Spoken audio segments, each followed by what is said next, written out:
अस्सलाम वालेकुम वरहमतुल्लाहि वबरकातुहू। दोस्तों आउं आहियां अली हसन अब्बासी ऐं मां जेकॾहिं मुंहिंजो चैनल पहिरियों दफ़ो ॾिसी ॿुधी रहिया आहियो त बराए महिरबानी मुंहिंजे चैनल खे सब्सक्राइब कंदा, बेल आइकन खे क्लिक कंदा ऐं जेकॾहिं मुंहिंजी ऑडियो पसंदि अचे त उनखे लाइक कंदा, कमेंट बॉक्स में पंहिंजी राय खां आगाह कंदा। किताब जो नालो आहे एहसास, ॿारहं कहाणियूं। कहाणीकार अली हसन अब्बासी, छपाईंदड़ आर्ट पब्लिकेशन हैदराबाद सिंध, फरवरी 1994। कहाणी आहे आउं बि ईअं कंदुसि। ख़ालिद जीअं क्लास खां ॿाहिरि निकितो त हिन जी नज़र वञी जमील ते पई, जेको स्कूल जे विरांडे मां वञी रहियो हो। ख़ालिद तकिड़ो जमील तरफ़ वधियो ऐं सॾु कयईं, जमील, ओ जमील, यार बीह त। जमील सॾु ॿुधी पोइ ते कंधु वराए ॾिठो त ख़ालिद हिन जे पोयां डुकंदो पियो अचे। वाह यार वाह, ॾाढा वॾा माण्हू थी विया आहियो जो क़िस्मत सां था अचो, पोइ बि मिलण खां सवाइ हलिया पिया वञो। ख़ालिद जमील खे टोक कंदे चयो। जमील, न यार न, अहिड़ी ॻाल्हि कोन आहे, ऐं तुंहिंजे करे ई त हिते आयो आहियां ऐं तोखे ई त ॻोल्हियमि पिए।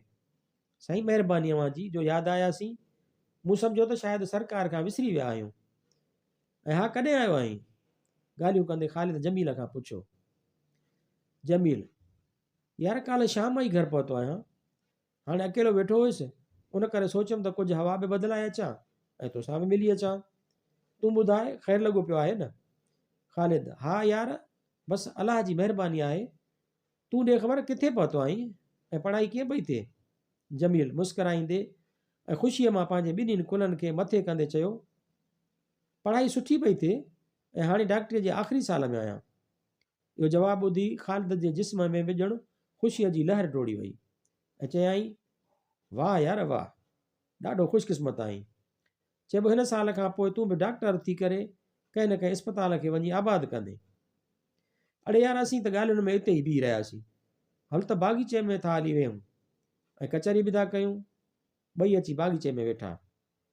जमील यार, ख़ालिद, ओ हुन अंब जे हेठां था हली वियूं ऐं चङीअ तरह था हाल अहिवाल कयूं।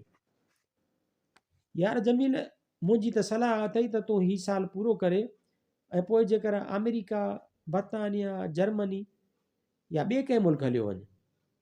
यार ॾाढियूं सहूलियतूं आहिनि ॿाहिरनि मुल्कनि में ऐं माण्हू ॾाढा ॾुकड़ कमाए था अचनि। ख़ालिद ईअं चई माठ कई।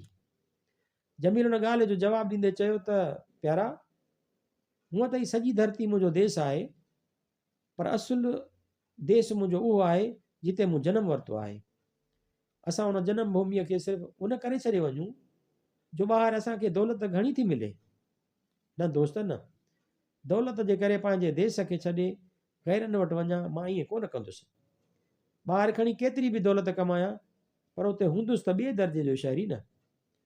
असांजी ज़रूरत असांजे देशवासियुनि खे आहे, जेके असां में अलाए कहिड़ियूं उमेदूं रखियो वेठा आहिनि ऐं असां चइनि टकनि जे ख़ातिर उन्हनि जे उमंगुनि खे पामाल कयो हलिया वञूं। इहो असांजो मर्क न आहे। जेकॾहिं हिते दौलत न कमाईसूं त मिड़ई ख़ैरु आहे।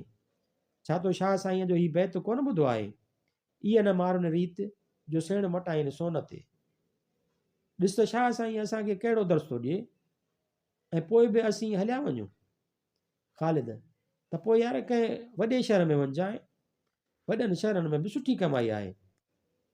जमील खिलंदे चयो, भाइड़ा, इंसान जे लाइ दौलत ई सभु कुझु कीन आहे, पर पखनि जी प्रीत खे असां नज़रअंदाज़ छो था करियूं? ॾिस, तूं सोची छो नथो त आउं ॿराड़ीअ जे हिकु ग़रीब हारीअ जो पुटु आहियां ऐं तूं बि उन ई ॻोठ जो आहीं जंहिं ॻोठ में का इस्पताल कोन आहे ऐं जंहिं ॻोठ जे माण्हुनि खे शहर ॾांहुं वञण लाइ का रस्ते जी सहूलियत कान आहे। पोइ असांखे त उन्हनि लाइ सोचणु घुरिजे न। मां पंहिंजे ई ॻोठ में इस्पताल खोलींदुसि ऐं पंहिंजे ॻोठ वारनि जी ख़िदमत करण में ख़ुशि आहियां। जमील जूं उहे सभु ॻाल्हियूं ॿुधी थधो साहु खणंदे ख़ालिद चयो, यार आउं बि ईअं कंदुसि। पोइ जमील ख़ालिद खां मोकिलाए घर ॾांहुं रवानो थियो।